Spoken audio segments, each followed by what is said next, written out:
মনে করুন আপনার হাতে একটা ভালো উন্নত মানের ডিভাইস আছে, কিন্তু সেই ডিভাইসে আপডেট কোনো সিস্টেম ইনস্টল করা নাই, যার কারণে আপনি সেই ডিভাইসের পরিপূর্ণ সুফল আপনি উপভোগ করতে পারছেন না বা ভোগ করতে পারছেন না। ঠিক একইভাবে বাংলাদেশে কিন্তু ট্রিটমেন্টের জন্য পর্যাপ্ত পরিমাণ হসপিটাল আছে, কিন্তু সেই আপডেট সিস্টেম ইনস্টল করা নাই বিধায় আজকেরা কিন্তু অসংখ্য মানুষ দুর্ভোগের শিকার হচ্ছে, সঠিক চিকিৎসা পাচ্ছে না, সঠিক পরামর্শও পাচ্ছে না। এটার পিছনে মূল কারণ হলো আপডেট কোনো সিস্টেম আমাদের দেশে চালু নাই।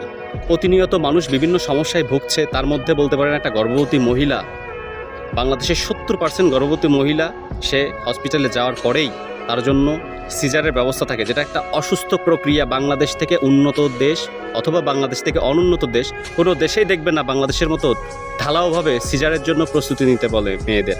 অর্থাৎ পুরনো যে সিস্টেমগুলি আছে, যার কারণে বাংলাদেশে বিভিন্ন দুর্ভোগের শিকার হচ্ছে মানুষগুলি।